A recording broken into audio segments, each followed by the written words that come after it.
Jadi alim selesai.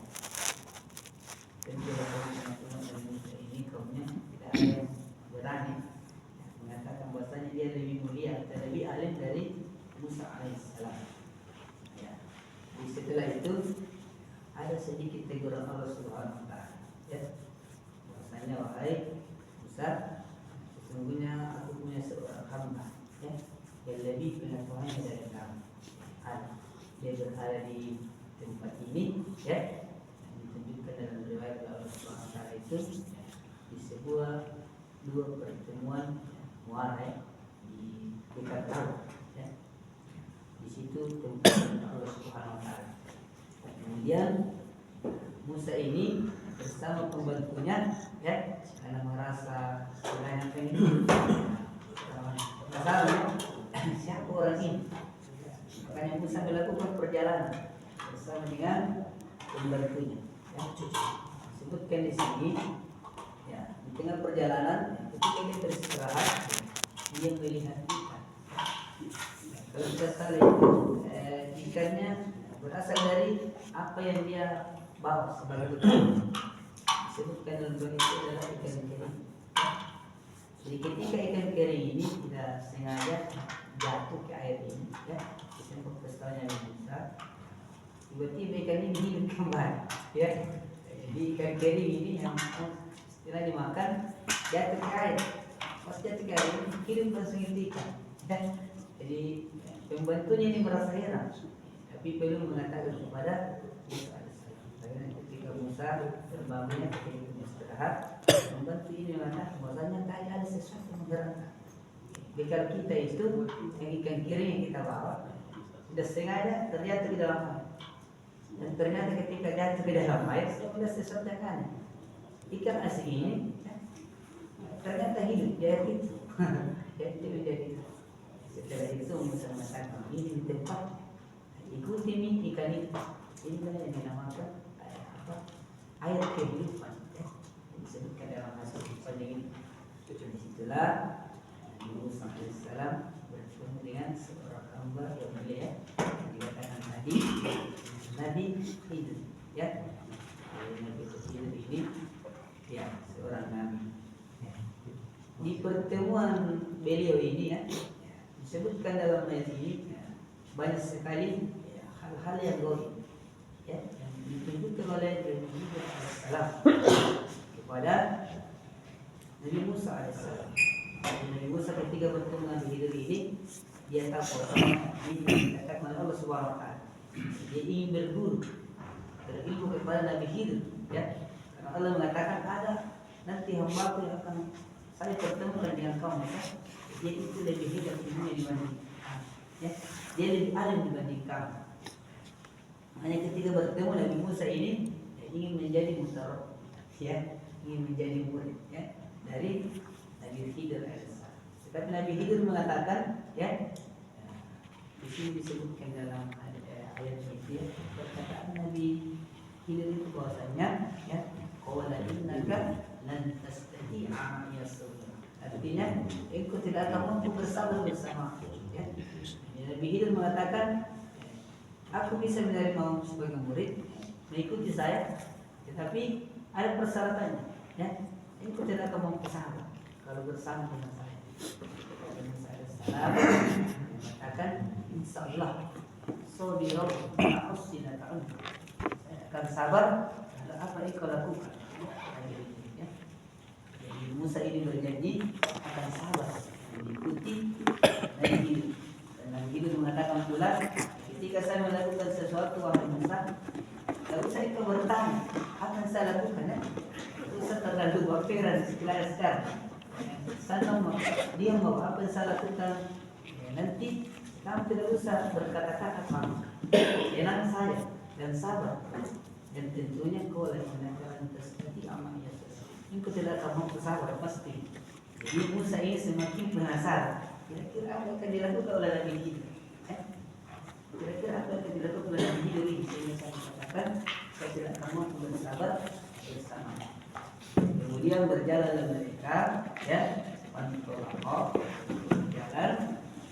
Yang pertama itu, ya, yang ditemukan oleh Nabi Khidir dan Nabi Musa dalam perjalanan mereka ya. Dia menemukan di sini disebutkan ya, rotibah ya, di sini disebutkan pola inaka yang terjadi dalam segera di sini ayat ya, mengatakan bahwa yang pertama mereka temukan itu adalah ya sebuah kapal. Jadi Musa dan Khidir ini sebuah kapal di pantai. Di kapal ini baik-baik saja. Tidak ada satu apapun dari kapal. Milik seorang nelayan ya di kampung itu. Kemudian Nabi Khidir ini tanpa berkata-kata sedikit pun langsung membocor ini apa ya kapal yang sangat bagus. Langsung dibocor oleh Nabi Khidir alaihissalam. Langsung Musa tidak sabar di situ. Nabi Musa dalam ayat ini, kenapa engkau bocorkan kapal ini?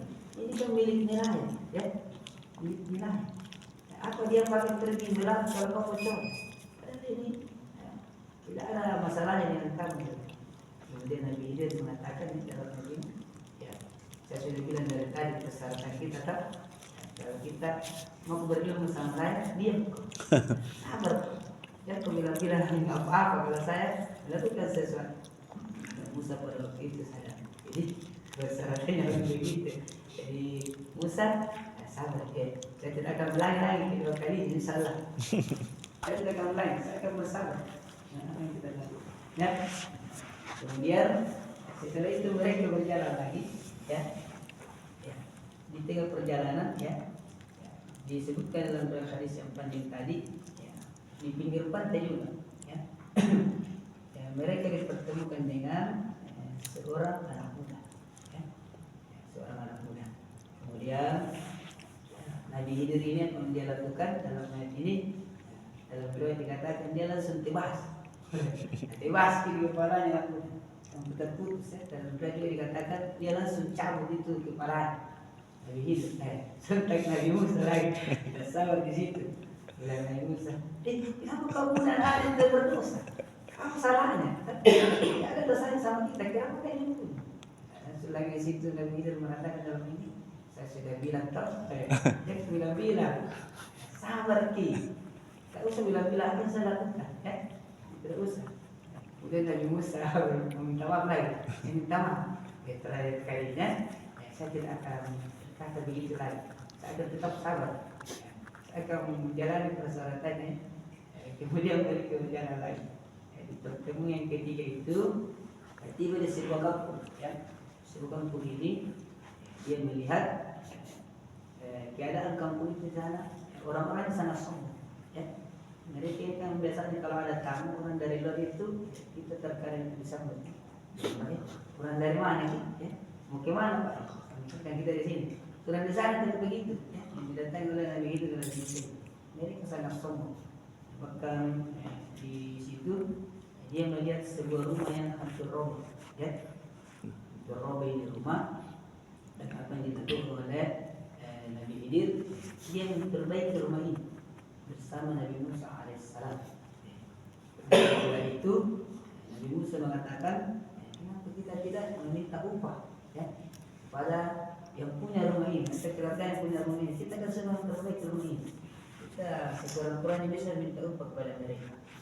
Tapi ya, kembali Nabi Khidir mengatakan, tolong kau bersabar, ya, jangan bertanya apa yang salah, ya.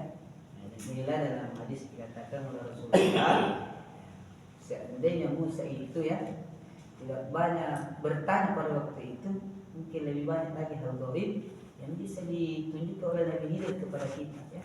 Yang intinya semua mengarah atas perintah Allah Subhanahu wa taala. Makanya di pertemuan terakhir ini ya Nabi Khidir mengatakan ya qala hadza firaqu baini wa bainik. Dan inilah puncak pertemuan kita ya. Firaqu baini wa bainik saunabbiuka bi ta'wili ma lam tastati'a malam tastati' alaihi sabr. Saya akan menjelaskan segala sesuatu yang pernah saya lakukan ketika engkau pertama kali bersama. Jadi, kemudian dijelaskanlah oleh Nabi Khidir bahwasanya apa yang saya lakukan itu dari pertama kita bersama itu bukanlah kehendak saya, ya. Semua itu atas kehendak Allah Subhanahu wa taala. Ya. Kemudian dijelaskan di sini satu persatu bahwasanya Nabi Khidir mengatakan amma safinatu wa kanat limasakin ya'maluna fil bahri fa aradtu an a'iba wa kana wara'ahum malikun ya'khudhu kulla safinatin. Pertama ya, Al-Ghaib yang dijelaskan oleh Nabi Khidir kepada kita. Ya. Kata Nabi Khidir, pertama itu saya melubangi padahal perahu itu perahu yang baik. Kenapa? Kata Nabi Khidir ini, ya, di depan perahu ini akan datang seorang penguasa, seorang raja yang zalim. Raja yang zalim ini, kata Nabi Khidir dengan keras katakan, ketika dia melihat kapal-kapal ini, kapal yang cantik ini ya, saya lubangi, maka dia akan merampas semuanya. Ya. Dia akan merampas kapal yang cantik ini milik nelayan ini.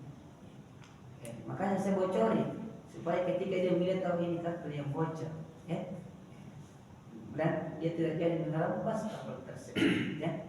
Jadi mumpung masih bocor sedikit, artinya masih bisa ditambah daripada dirampas tidak ada sama sekali. Ya. Padahal kapal ini adalah milik seorang yang sangat miskin, nelayan yang miskin. Ketika kapal ini dilepas oleh penguasa yang zalim, maka tidak ada lagi di depannya. Ya. Makanya tadi saya itu membocor dan saya sebenarnya, ya, tetapi itu atas perintah Allah. Ya. Itu atas perintah Allah. Ya.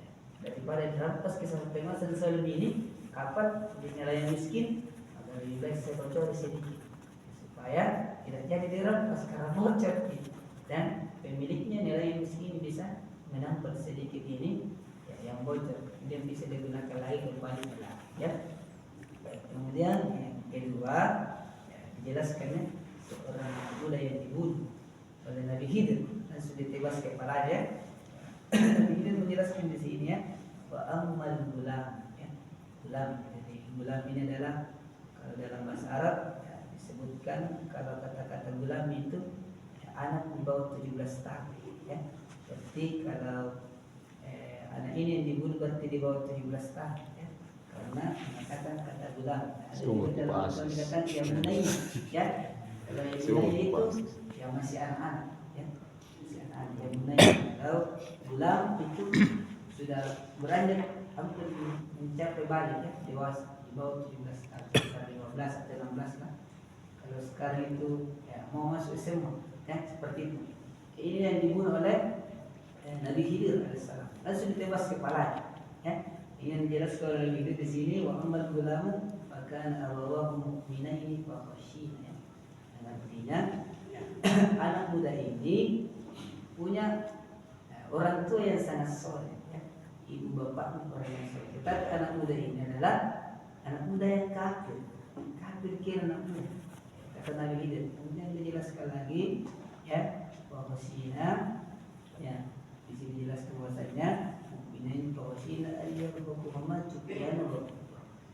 Kemudian anak ini adalah orang yang kafir ya, bahkan abawahu mukminin khashina ya, di sini dijelaskan di sini fa aradna ayyuhu lahumma rabbuhuma khairun min zakata wa aqrabu ya. Jadi kata Nabi Khidir ya, anak pemuda ini adalah seorang yang kafir, sementara orang tuanya seorang yang mukminai, seorang yang beriman, orang yang soleh dan soleh orang tua. Tapi anak muda ini adalah seorang yang kafir. Kami takut ya, ketika anak ini bertambah dewasa ya usianya, dia mengajak orang tua dia kafir ya. Kita takut seperti itu. Jangan sampai ya anak ini ketika bertambah dewasa ya, dia mengajak orang tua untuk menjadi kafir. Makanya saya tebas kepalanya. Lebih baik saya bunuh anak ini daripada dia mengajak kedua orang tua yang juga untuk menjadi kafir ya. Dan saya berharap kata Nabi Khidir Allah menggantikan dengan anak yang lebih baik dari ini ya. Padahal tidak ada ini kelihatannya ini Nabi Musa tidak ada dosa, kenapa langsung ditewas ya. Tetapi itulah Nabi Khidir, sesuatu yang baiknya dia tidak melakukan itu karena nafsunya, tapi atas perintah Allah ya. Dan ternyata betul anak ini adalah seorang yang kafir. Dan ketika karena kekafirannya ini dia juga mengajak orang tuanya untuk menjadi kafir ya, seperti itu. Ini yang kedua ya, kenapa anak muda ini ditebas. Kemudian yang ketiga yang terakhir ya, tentang rumah yang roboh ya.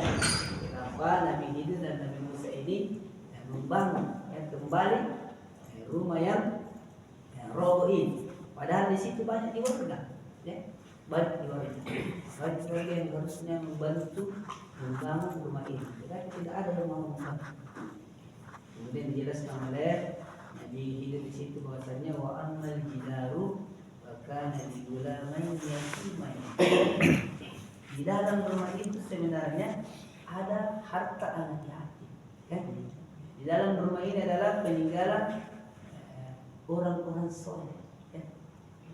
Artinya anak sekarang sudah yatim. Di dalam situ ada harta yang disimpan oleh orang tua tersebut untuk anaknya. Ketika dia dewasa, kata Allah Subhanahu Wa Taala, harta ini akan diberikan kepada anak tersebut. Ada di bawah rumah ini sebuah harta yang disimpan sebagai warisan untuk anak-anak tersebut. Kata Allah Subhanahu Wa Taala yang dijelaskan oleh Nabi Hidir. Jadi makanya mereka perbaiki supaya anak ini bisa tinggal dengan layak di situ, dan nanti dia akan mengetahui bahwasanya di bawah rumah ini ada sebuah warisan untuk mereka simpan untuk kehidupan yang akan datang. Itulah salah satu hal-hal yang baik kita sekolah dan pada waktu itu. Ini juga memberikan kita pelajaran di sini terakhir bahwasanya bagaimana kesalehan orang tua itu. Kita mendapatkan pelajaran di sini. Salah satu faedah bahwasanya bagaimana itu ketika kita menjadi orang tua yang soleh, maka anak-anak kita itu akan dijaga oleh Allah Subhanahu Wa Taala. Meskipun kita telah meninggal dunia, jadi mestinya kita itu menjadi ayah yang terbaik, ayah yang soleh, ayah yang senantiasa mengajarkan kebaikan kepada anak kita. Adapun anak-anak kita minta perlindungan kepada Allah Subhanahu Wa Taala. Apalagi zaman sekarang kita tidak bisa menghindar dari yang namanya kemaksiatan, kenakalan remaja. Kita minta kepada Allah Subhanahu Wa Taala. Tentunya karena kesalehan ini, insya Allah akan menjaga anak kita. Seperti yang dijelaskan oleh ayat ini melalui kisah Nabi Musa dan Khidir. Rasanya sudah lama rumah ini roboh, tetapi karena ada harta di bawah, peninggalan orang tua yang soleh, karena kesalehannya ini, harta ini dijaga oleh Allah Subhanahu Wa Taala untuk anak-anaknya karena kesalehannya. Makanya kita pada hari ini kita didik baik anak kita tuntut dari kita itu menjadi orang yang soleh. Insya Allah kalau kita menjadi soleh, beriman kepada Allah yang akan menjaga anak-anak kita, seperti yang disebutkan dalam ayat ini. Sekian lama pun, beberapa puluh tahun pun, Allah tetap menjaga harta itu untuk anak-anak. Karena apa? Abu mereka mempunyai ayat yang soleh. Jadi orang tua yang soleh. Adapun kalau pada hari ini, meskipun kita sudah baik menjadi soleh, tapi anak kita belum menjadi soleh. Apa yang kita lakukan? Para ulama kita menyebutkannya ada sekurang-kurangnya dua hal. Kalau pada hari ini kita sudah menjadi soleh, tapi anak kita belum menjadi soleh, maka masih ada yang membangkang sama kita. Kata ulama kita ada dua hal. Tentunya kita bersabar. Dua hal ini kata ulama kita, yang pertama ada dosa yang belum ditobatkan. Jadi kita muhasabah dari diri kita. Pada hari ini kita sudah mengikuti syariat agama ini dengan baik, sudah menjadi orang-orang yang berbuat baik, bersoleh, tapi keluarga kita atau anak-anak kita masih membangkang, bersabar. Bersabar diri, periksa diri kita. Yang pertama ulama kita masih ada dosa yang belum ditobatkan. Jadi ketika ada mungkin keluarga kita seperti itu, kata ulama kita periksa diri. Apakah ada dosa yang belum kita tobatkan? Karena seperti kalau kita belum tobatkan dosa itu, maka mungkin Allah belum membersihkan. Kemudian kedua kata ulama kita, Allah belum sepenuhnya membersihkan dosa-dosa kita. Jadi masih ada dosa yang belum dibersihkan. Apakah itu dosa waktu kita muda dulu, apa yang kita lakukan dulu dosa-dosa kita itu yang belum sepenuhnya bikin buntu kesalahan. Insya Allah kalau kita di jalan baik, jalan benar, kita berusaha menjadi orang yang saleh, Allah akan memberikan nanti ya keturunan yang soleh. Nanti pun kita sudah meninggal ya, seperti yang diberikan kemulakan kepada Nabi Ibrahim alaihissalam ya, keturunan yang adalah keturunan orang yang soleh ya. Di itu 3 hal gaib ya dijelaskan oleh Allah Subhanahu wa taala.